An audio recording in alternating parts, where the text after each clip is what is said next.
जैसे बात हुई उससे? जी फोन उठाए तो बात करूँ ना। बीजी पता नहीं कहाँ चले गए हैं ये। बचपन में भी ना ऐसी हरकतें किया करता था। मैं इन्हें ढूंढने जाती हूँ। पागल हो गई क्या चन्नी? इतनी रात को तू उसे कहाँ ढूंढने जाएगी? आ जाएगा वो। अरे चन्नी बैठ, तू मैं बात करती हूँ उससे। बैठ बैठ। वरिंदर, चन्नी रहने दे, बीजी बात। ओए वरिंदर! बंदा इतना गैर जिम्मेदार कैसे हो सकता है? दुखी कर दिया इसने मुझे तो। कहाँ गया था तू?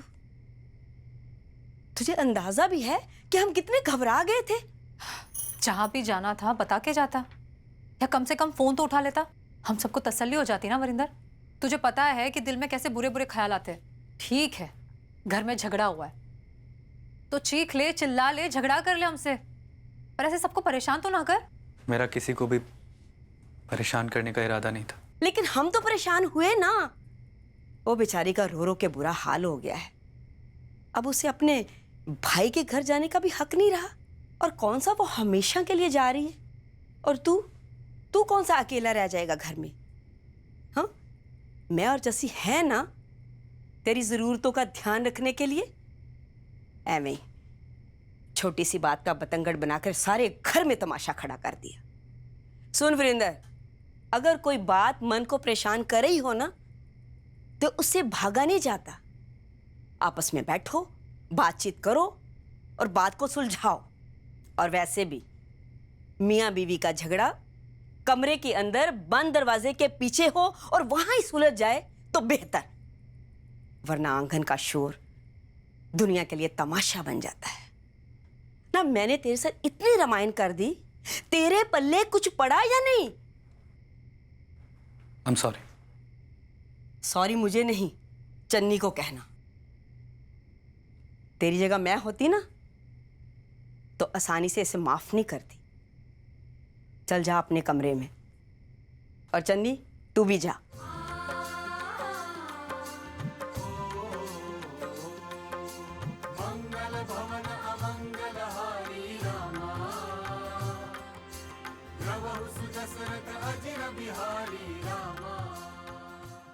चन्नी, वरिंदर ने ऊपर जाकर तेरे साथ झगड़ा तो नहीं किया? नहीं बीजी, सॉरी कह रहे थे। मैंने तो इन्हें कहा कि मैं नहीं जाती। तो फिर क्या बीजी, पहले जिद कर रहे थे कि मैं ना जाऊं और अब जिद कर रहे हैं कि चली जाऊं। ये ना उसकी जिद नहीं है, मेरी डांट का असर है। सच कहूं, वरिंदर को ना अब तेरी आदत हो गई। उसका दिल ना तेरे बगैर नहीं लगता। उसका तो क्या, हमारा दिल भी तेरे बगैर नहीं लगता। बीजी, मैं सच कहूं, मेरा भी आप लोगों के बिना दिल नहीं लगेगा। तो ठीक है भाई, दिल ना लगे तो पहले की तरह फिर वापस आ जाना।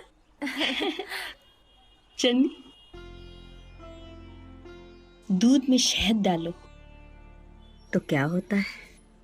दूध मीठा हो जाता है। क्योंकि दूध और शहद एक हो जाते।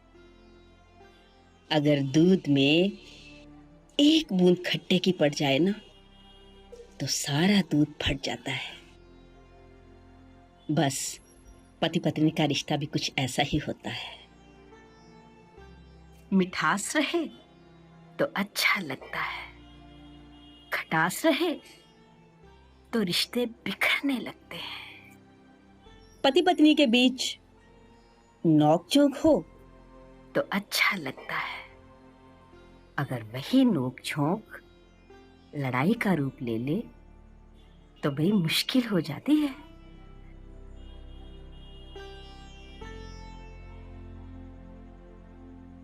मां मानती है ना मुझे, तो आज सास बनकर नहीं, मां बनकर तुझे सीख दूंगी। ये जो पति पत्नी का रिश्ता होता है ना, उसके सामने सारे रिश्ते छोटे पड़ जाते हैं। मां के बाद एक पत्नी तो होती है, जो अपने पति के सबसे ज्यादा करीब होती है, उसकी दोस्त, उसकी साथी, उसकी हमदर्द बनकर ना हर कदम पर उसका साथ देती है। जो तू है ना, वरिंदर के लिए और कोई नहीं हो सकता, फिर चाहे मैं हूं चाहे जस्सी। इसे ना एक मां की सीख समझ के पल्लू में बांध ले, जीवन में काम आएगा।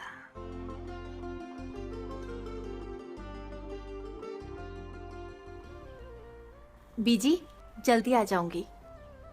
देखा जस्सी, अभी तक गई है नहीं और आने की बातें पहले ही शुरू कर दी। चन्नी, तेरा जब तक दिल करे ना रहना, और जब दिल करे वापस आ जाना। उसको क्या देख रही है?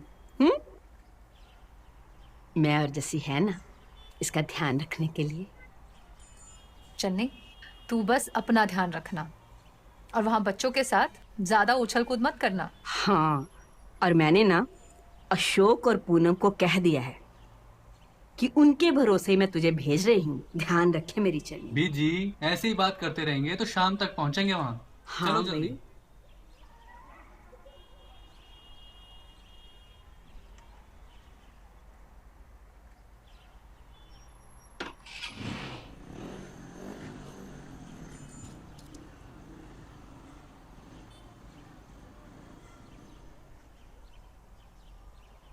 बेडरूम।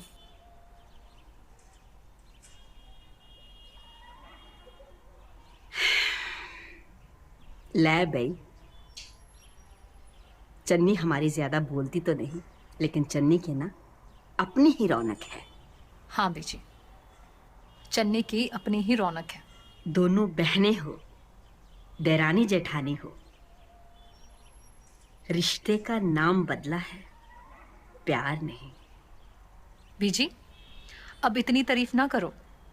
आप खुद ही कहते हो ना कि अपनी ही नजर लग जाती है। भाई, नजर तो लग ही जाती है, लेकिन जब बात ही तारीफ की हो तो तारीफ तो करनी चाहिए ही ना। तुम दोनों बहनें ना बहुत प्यारी हो, लेकिन तुम दोनों में एक फर्क है। तू ना अपने आप को संभाल लेती है, दुनियादारी की तुझे ज्यादा समझ है, दिल और दिमाग का तालमेल रख लेती हो। वो कहते हैं ना, परफेक्ट बहू। अच्छा जी। लेकिन मेरी चन्नी है, बेचारी बहुत भोली है, इतनी समझ नहीं है उसको दुनियादारी की। जब मैं चन्नी को देखती हूं ना तो मेरा दिल करता है उसे दुनियादारी सिखाऊं, समझाऊं, दुनिया की नजर से ना उसे बचाकर रखूं। बीजी, अगर अपनी बहू की तारीफ से फुर्सत मिल जाए तो वो कर ले जो सोचा है। क्या? शलगम और गोभी काट के रखिए ना, उसका अचार नहीं डालना है। भाई, आज ही अचार डाल देते हैं। चन्नी आएगी ना तब तक खाने के लायक हो जाएगा। मैं चलती हूँ, तू भी आ जा।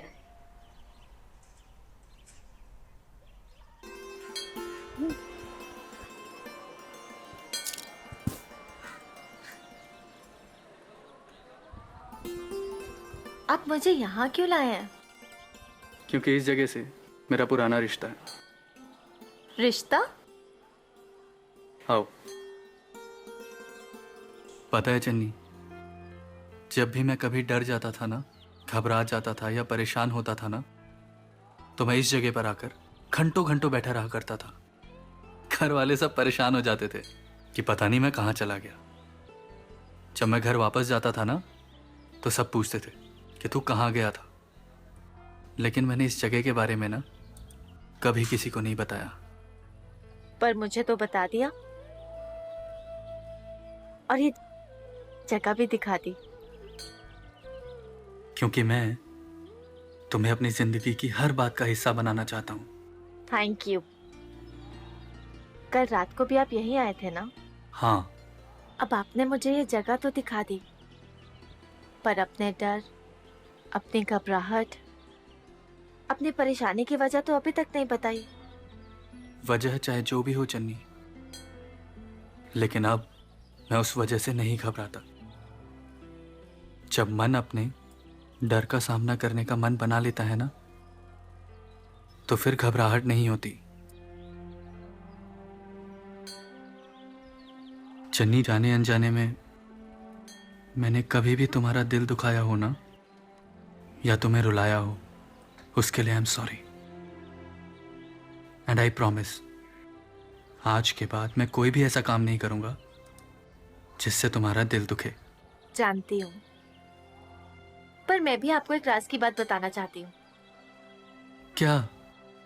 जब जस्सी दीदी मुझे कपूरथला लेकर आई थी ना, तो उन्होंने मुझसे एक सवाल पूछा था कि मुझे कैसा जीवन साथी चाहिए। पता है मैंने क्या कहा था? जो मेरा जीवन साथी हो वो मुझसे उम्र में इतना भी बड़ा ना हो कि मेरा दोस्त ना बन सके, अपनी समझ में इतना भी छोटा ना हो कि मेरी फीलिंग्स की कदर ना कर सके, प्यार करने वाला हो, केयरिंग हो। मैं हंसूं तो वो भी मुस्कुराए, मैं उदास हो जाऊं तो वो भी उदास हो जाए, और अगर मैं मर जाऊं तो वो भी जी ना पाए। और आप बिल्कुल वैसे ही हैं। चन्नी, मेरी जिंदगी में आने के लिए बहुत बहुत शुक्रिया। I love you Channi.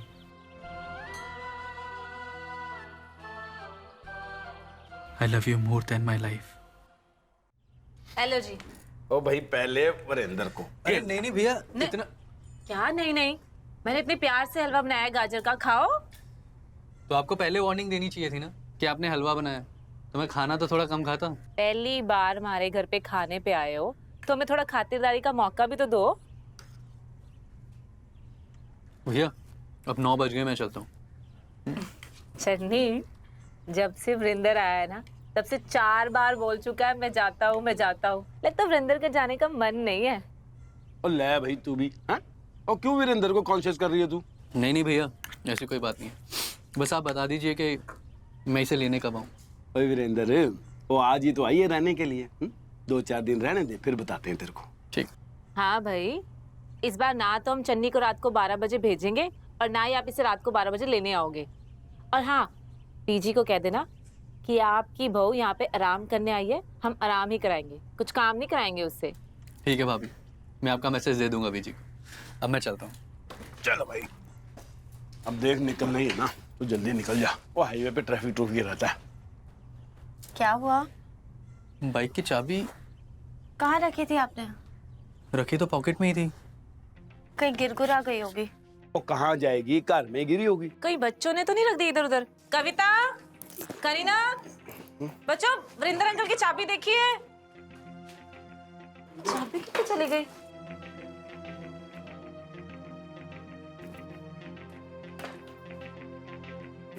Channi, कहीं तूने तो वरिंदर की चाबी नहीं छुपाई? भाभी आप भी ना। मैं क्यों छुपाऊंगी इनकी चाबी? वो टेंशन मत ले, तेरी भाभी मजाक कर रही है। वीरेंद्र भाई, इस वक्त तो कोई चाबी बनाने वाला मिलेगा नहीं है। मैं काम करता हूँ, मैं ना फोन करके पता कर लेता हूँ। कोई गड्डी अगर राउंड पे जा रही होगी तो तेरे को ड्रॉप कर देगी, और तेरी बाइक मैं कल भिजवा दूंगा। वाह जी, आज वरिंदर के लिए आप अपने सारे असूलों को तोड़ दोगे। जब मैं कहती हूँ कि मुझे मार्केट जाना है, जीप भिजवा दो, तब तो कहते हो कि घर के कामों के लिए सरकारी जीप नहीं आएगी। और आज ले भाई, अब वीरेंद्र तू एक बात बता, है और इसको जाना होता है कहीं सेल लगी हो तो, है किट्टी पार्टियों में जाना होता है, अब उसके लिए क्या मैं सरकारी जीप दे दूं इसको? है देख भाई पूनम, मैं जो है ना असूलों का पक्का बंदा हूँ। आप बिल्कुल ठीक कह रहे हो भैया, आप मेरे लिए भी अपने उसूल मत तोड़ो। फिर आप इतनी रात को कैसे जाओगे? हाँ, तो इतनी रात को जाना भी कहाँ है? वरिंदर, ये अपना ही कार्य है, आज रात तुम यहीं रुक जाओ, ठीक है? हाँ भाई, भाई तेरी भाभी बिल्कुल ठीक कह रही है, रुक जा यार। नहीं भैया, मैं बस या फिर कुछ टैक्सी ले लूंगा। बोले ऐसी क्या इमरजेंसी आ गई है? तो इस बहाने तू हमारे घर में भी रह लेगा। रुक जा यार। प्लीज रुक जाइए ना। भाई अब तो ठहर जा। अच्छा मैं फोन रखती हूँ। जी इस वक्त किसका फोन था? मेरे बेटे का। इनका फोन था और मुझसे बात तक नहीं की। ले, ये कोई जरूरी है कि जब भी उसका फोन आए तो उससे बात जरूर करे? हाँ भाई, कुछ बातें माँ बेटे के बीच में भी तो हो सकती है। हाँ पर देख तो कितना छोटा सा मुंह हो गया है। भाई मेरे बड़े बेटे का नहीं, छोटे बेटे का फोन आया था। वो वहां से निकला या नहीं? भाई उसने कहा है कि आज रात वो वहीं रुक जाएगा अपने ससुराल में। क्या आज रात वो वहीं? हाँ मैं भी हैरान हो गई थी। हाँ क्योंकि यहाँ से जाने से पहले तो उसका कोई प्रोग्राम नहीं था ऐसा। लेकिन वो बेचारा भी क्या करता, उसकी ना बाइक की चाबी गुआच गई। अब सवेरे ही कुछ हो पाना है ना। तू एक काम कर, गेट बंद कर दे, ठीक है? और हाँ, अचार की बरनी छत पे रखी है, उतार के ना रसोई में रख दे। 4-5 दिन अच्छी तरह से धूप लगवाएंगे ना कड़ाकेदार, तो अचार खाने के लायक हो जाएगा। हाँ? ठीक है बेटी। जा शाबाश।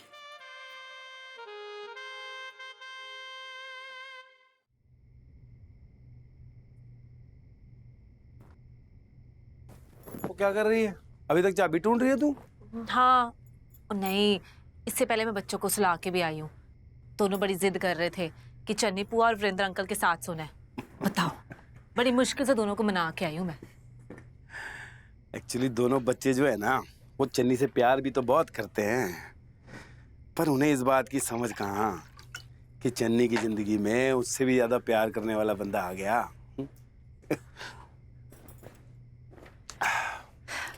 पर पूनम आज दिल बहुत खुश है। ओए हमारे घर की बेटी और दामाद दोनों इस घर में हैं। कितना परा परा सा लग रहा है घर। और एक बात बताऊं, भाई तूने भी ना वो बहुत बढ़िया खाना बनाया है और खातिरदारी में कोई कमी नहीं रखी वीरेंद्र की। अच्छा ओके, मैंने सोचा कि अगर जस्सी और बीजी वीरेंद्र से पूछेंगे कि उसके ससुराल में इसकी खातिरदारी हुई कि नहीं, तो कहीं आपकी नाक ना कट जाए, इसलिए मैंने ये सब कर दिया। तेरा भी ना, तू कुछ भी अच्छा करती है ना तो खुद ही उस पे मिट्टी पा देती है। बात को ना मेरी कभी समझती नहीं है। यहाँ बैठ, इधर बैठ, इधर बैठ। वो जब भी मैं तेरी तारीफ करता हूँ वो तुझे ऐसा क्यों लगता है मैं तुझे ताने मार रहा हूँ? ओके है, आप मेरी तारीफ कदी कदी कर दो ना, इसलिए आदत नहीं है। ले भाई, तू रोज ही हमें मौका दिया कर, फिर देखे एक भी मौका नहीं छोड़ेंगे तेरी तारीफ करने का। की गल है, आज बड़े रोमांटिक हो रहे हो आप। हाँ एक बात बताऊं पूनम, पहले तो ना चन्नी के मिसकैरेज को लेके मैं थोड़ा परेशान हो गया था, लेकिन जब वीरेंद्र और चन्नी का आपस में खुश देखा तो सारी टेंशन दूर हो गई। और बहुत ख्याल रखता है वीरेंद्र चन्नी का। सही कह रहे हो तुसी। मैं चाहती हूँ जिस तरीके से चन्नी ने वीरेंद्र के मन में अपनी जगह बना लिया ना, उसी तरीके से उस घर में भी अपनी जगह बना ले। हाँ आप तो जानते ही है कि जितना उस घर में जस्सी जस्सी होता है ना, उतना चन्नी चन्नी नहीं होता। वो तेरे ना दिमाग को ना वो म्यूजियम में जाके रखना चाहिए। वो एक ही तरीके से सोचती है हमेशा तू। पहले मैं उसके बारे में बुरा सोचती थी, तब भी गलत थी। आज मैं अच्छा सोच रही हूँ तो भी गलत हूँ। बुरा थोड़ी कह रहा हूं मैं तेरे को। वो क्या होता है ना, वो बंदे का जो दिमाग होता है ना, वो बेलगाम कोड़े की तरह होता है। अब उस पर थोड़ी सी लगाम ना खींचो ना तो इधर उधर दौड़ने लगता है। वही इसीलिए कुछ कह देता हूँ तुझे मैं। चल अब ना तू सिर्फ वीरेंद्र और चन्नी की खुशियों के बारे में सोचा कर, है ना? और बाबा जी से अरदास किया कर, वो हमेशा खुश रहे। चल उठ, सो जाते हैं, सुबह वो चाबी वाले को ही बुलाना है। चल चल आ जा। घर पे बात हो गई? हाँ, बीजी से बात हो गई। वैसे अच्छा ही हुआ जो आप रुक गए, मुझे बहुत अच्छा लग रहा है।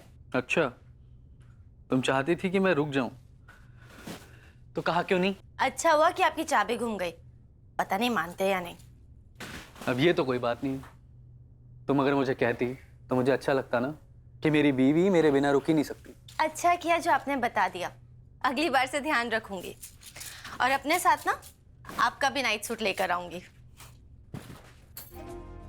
ओह नो, ये चाबी तो आपके पॉकेट में थी। हाँ, मुझे पता था। हाँ, पर आपने तो कहा कि चाबी चाबी खोने का आना तो तुम्हारे पास रुकने का था।